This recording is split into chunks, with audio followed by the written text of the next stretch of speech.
Afternoon, Mr. Corinthos. How's Elizabeth? She seems okay. No sign of Sorrell's people? In that case, do me a favor. Find somewhere less conspicuous to stand because she gets a little awkward with you out here. No problem. Sonny? Hey, Emily.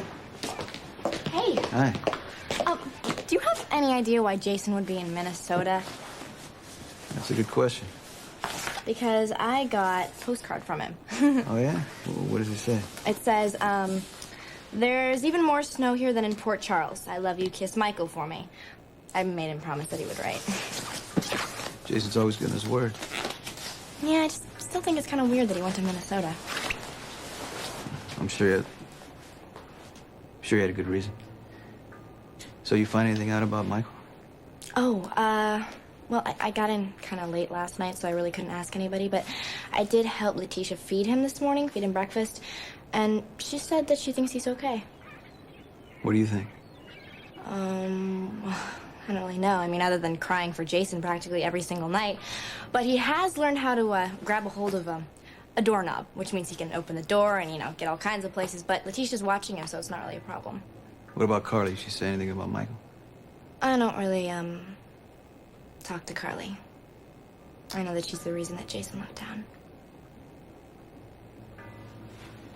66 Harborview Road. 15 minutes. Okay, I'll be waiting at the end of the driveway. Thanks. Going somewhere? Yeah, actually, Bobbie called. She left a message with Leticia that she needed to see me, so... If I didn't know better, I'd swear you were sneaking out to see Jason. I thought I wasn't allowed to say his name. You're not. Let me get this straight. I can't mention his name in front of the new baby or Michael, but you can throw him in my face whenever you want to. Yeah, that's about right. Oh, that's okay. You're still jealous of him, even though he's not here. I would try harder to get along with me, Carly. You're a person without a lot of options. All I want is to see my mother. You're the one who came down here to pick a fight. Well, sweetheart, I would never dream of picking a fight with my pregnant wife. People might think that I'm less than thrilled about our blessed event. Well, good you're both here. Carly, how you feeling? I'm a little nauseous right now, but I think once I get outside and I get a little fresh air, I'll be fine. Don't be absurd. You need to go upstairs and rest. AJ, you should be taking better care of her. You remember that, baby? Oh, don't you worry, Grandfather. I'll make sure Carly gets everything she needs. And while you're resting, why don't you give some thought to the guest list? Lila and I are giving a little party to announce this baby to our friends and business associates. Is that really absolutely necessary? Well, after the spectacle that you made at the last ELQ party, dear, it's essential. I'm sure you're reluctant to face some of the people. Amanda Barrington, for instance. Oh, don't give that another thought. By now, everybody realizes that your unfortunate behavior was purely hormonal. Oh, well, that's very, very, very sweet of you to say that. You know, the family may have missed out on little Michael's first year, but this baby is going to be acknowledged as a true Quartermain right from the start. Don't you agree, my dear? Absolutely.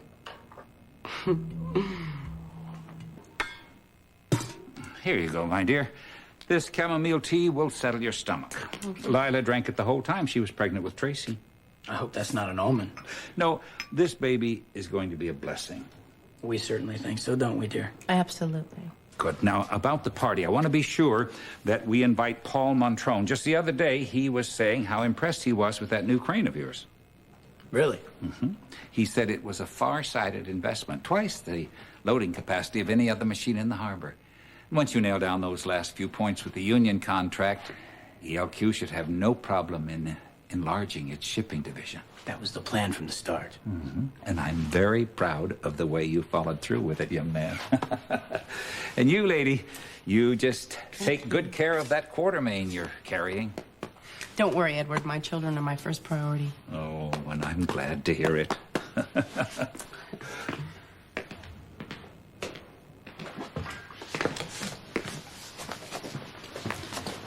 What's the matter? Not in the mood for chamomile? Well, Edward can't sing your praises loud enough now that you're giving him another great-grandchild, so what's the problem? What more do you want from me? I want a wife who's civil. Make that pleasant. I didn't smile enough for your grandfather? Wasn't to me, Carly. Let's face it. I'm doing you a favor raising Jason's child. I think you need to make it worth my while, you know? So from now on, you're going to be a loving, affectionate wife in public and private. My cab will be waiting.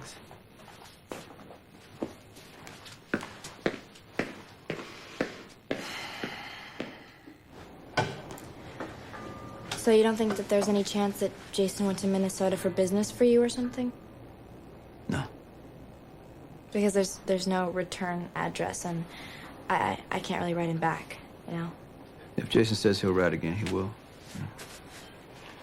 Anyway, you'll let me know about Michael? Yeah. You hadn't said? Yeah, I'm waiting for Juan. Oh, tell him I said hi. I will. Hey. Hey. How you doing? Just checking in. I'm fine.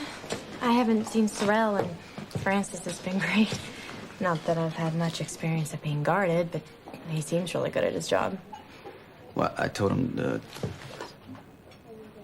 be less conspicuous because, you know, I don't want the customers tripping over when they come in and out of here. I really appreciate everything you've done for me. Hey, you know what? You don't have to thank me. You shouldn't be involved in any of this. You helped me. I get to be grateful if I want. You know what you sound like? Yeah. So is there anything I can get you, or do you just want to see for yourself that I'm okay? Did Tammy make any chopino today? Oh, it'll be ready in about an hour. Maybe I can come back, pick it up. Mike says how great it is. Have you tried it? I have a bowl every time she makes it. It's heaven. Oh, well, I trust you. Mike, on the other hand, he thinks anything Tammy does is brilliant. He's crazy about her. Aren't you tired of him yet, hanging around here like a lovesick puppy dog? Oh, I think it's romantic. That's your idea of romance. You got a lot to learn.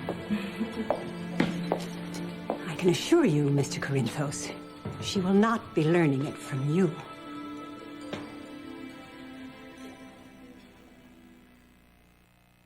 Gran, you're interrupting a private conversation. A conversation with this man? Are you out of your mind? This is taking rebellion to the point of insanity. You know what? I don't want to be in the middle of this, but... Wait a minute. Don't you dare play gentleman with me, Mr. Corinthos. You who seduced Karen Wexler when she was a college freshman. You got her addicted to pills, and then you put her to work as a stripper. Graham. And then there was Brenda Barrett. You drove her to a nervous breakdown. Not to mention getting your wife killed along the way. Graham, stop. Do you deny it? I don't judge your life, Mrs. Hardy. I don't expect you to judge mine. Then you stay away from my granddaughter, or I'll have you arrested. For what? Ordering soup? He's a customer here. He's an amoral criminal, and I don't want him anywhere near you. Well, that's not up to you. How can you barge in here Elizabeth, like you know this and what? expect... Don't even. It's not. I'll come back later and pick up the order. Okay? I'll have it waiting for you. Get out.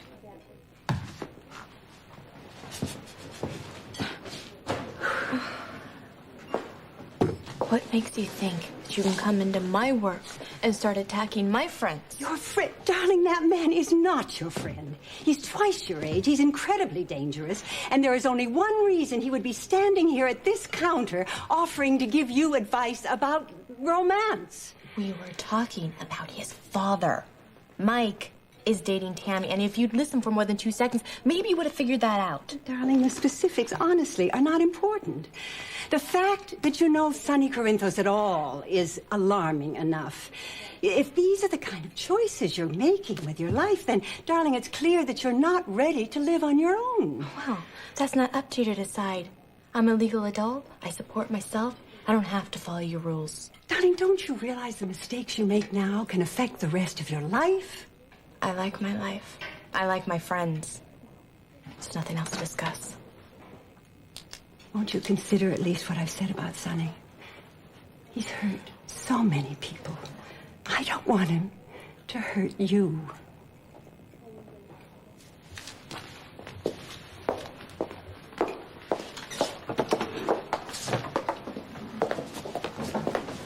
Elizabeth? Are you okay? Not even close. Well, if it makes you feel any better, I wish that I was 18 so that I didn't have to be around my parents. The thing is, I know Graham's acting like this just because she loves me. You know, but she doesn't always know what's best for me. She used to think Lucky was a bad influence too, remember? Yeah. I remember the one time you slept on your bedroom floor and she almost had a stroke. Yeah, exactly. She never understood what he meant to me. And she doesn't get why I feel the need to be independent. And she doesn't understand how hard it was to live with her and to see the disappointment in her eyes every time I didn't meet her expectations. I can't go back to that. I can't pretend to be this happy, perfect little granddaughter she wants.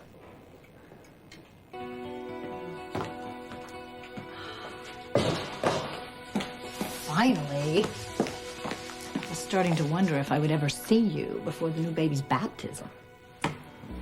I came as soon as I could get out of the Quartermain house.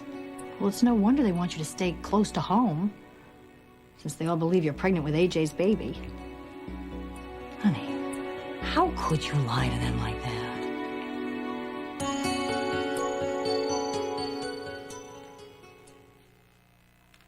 You know, I spent the morning getting sniped at by AJ and being smothered by Edward. So if you called me over here because you wanted to pick a fight with me, I'm just gonna go home. I don't want to fight. I want you to start thinking like a mother. I am, Mother. Oh, Carly, why did you lie to AJ I didn't about the have baby? to lie to AJ about the baby. He lied to himself. Lila told him that she thought that I might be pregnant, I guess. She figured out, you know, that I didn't have the flu, that I seemed like I might have morning sickness. AJ did the math. He knew he couldn't possibly be the father, so his brain went to the same place yours did. He assumes that the baby's Jason's, which is why he's willing to keep it. What do you mean, keep it? Do the rest of the Quartermains believe that the baby's Jason's? Nobody has said anything, but, you know, I'm sure that they suspect. As far as AJ's concerned, we're just gonna make it our little secret. Why? Because, why? It's payback. AJ believes that Jason stole Michael from him, and it's his chance to get even. He's planning to raise what he thinks is his brother's child. Bring him up as his own, you know, steal him before he's even born. But of course, there's the one condition. I'm afraid to ask. I'm not allowed to say Jason's name to the new baby or to Michael. I guess, you know, AJ's deleting him from both of their lives. He thinks it's the perfect revenge. That's the man. That's the man you want me to feel sorry for lying to. I don't. I'm sorry, but he deserves whatever he gets. How do you think AJ is going to treat a child he believes is Jason's? He promised that he would love it. Do you believe him? Of course not, Mom. AJ hardly pays any attention to Michael as it is, and I'm sure he'll pay even less to this baby. But it's for the best, you know? If I can raise both of my kids together, I can supply the love, and AJ will give them money and a prominent name. Until the truth comes out. The truth isn't going to come out unless you decide to say something. Honey, lies are fragile. They can't cover every contingency. Sooner or later, somebody's going to read an old newspaper article, or they're going to need a blood test run, or any one of another dozen scenarios. The truth will come out. Lives will be ruined. The only way to stop it is not to start. It's a little late not to start, don't you think? The Quartermains already think this is their baby. I mean, they're invested. And so am I. If lying is the only way that I can keep both of my kids, then I will lie every day for the rest of my life.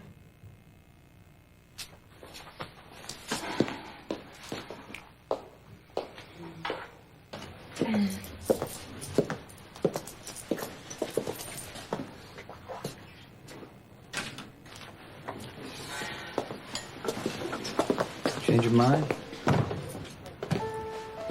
Oh, no, there's just a song I play way too much. Never changes anything.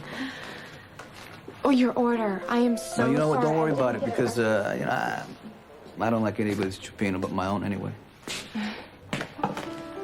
So why do you play that song too much?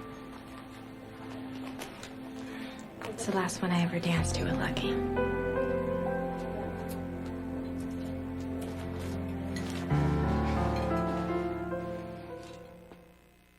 How did you manage to convince yourself that lying to the Quartermaines is the only way to hold on to your children? You really think the Quartermaines are going to let me keep Michael when they find out that I'm pregnant with Sonny's baby? What do you think? You think Sonny is going to let me keep his child once it's born? Mom, the Quartermaines are rich, and they're powerful. Sonny Corinthos is both, plus he's a criminal. I don't feel like I can fight either one of them, let alone both of them. There doesn't have to be a fight. You could share custody of both children. Never. That is, if Sonny even wants custody, which I doubt. Honey, his life isn't set up for a child. The most he's probably going to want is to visit now and then. Hello, Sonny Corinthos is a vindictive man. He's calculating, okay? First of all, he hates me. He blames me for betraying Jason. He thinks I'm an unfit mother as it is. He finds out there's a child. He will take that child and he will disappear first chance he gets. I'm not going to let that happen, and neither can you. No, your lies are your own responsibility. That's right. You know what? You're right, and I'm doing what I think is best. So just promise me that you won't say anything. Promise me that you won't tell Sonny the truth. It's not like we ever said out loud that it was our song, but last Valentine's Day, I decorated my Graham's house like a school dance. Streamers, balloons, silly red punch with marshmallows in it. And Lucky bought me this beautiful dress. And we danced right there in the living room. And that was the song. So whenever I hear it, I think of him. I just wish my memory was better. Or my imagination. I just wish I could really feel him again. You know, sometimes it helps if you can go somewhere and sit quiet. You can feel the person listening. You know, you can tell them what you're thinking, that you're sorry, that you miss them, how your day went. And a stillness comes over you. You know, it's hard to accept because it means they're gone. And you might fight it at first. You might put up a portrait, you know, drink too much, which is something I hope you never do. But then you finally realize that the last thing they're giving you is a stillness. It's a kind of peace. Thank you. I know I got a bad track record, but your grandmother's mistaken. I'm not gonna hurt you, and I'm gonna do everything I can to make sure you don't get hurt. I know. Okay. Well. All right. If you need anything, as you know. All right. See ya.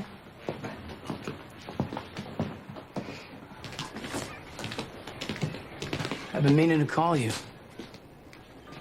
I need you to get a message to Jason. Jason has no interest in anything you have to I say. think he's interested in this, Sonny. Tell him that Carly is pregnant with my child.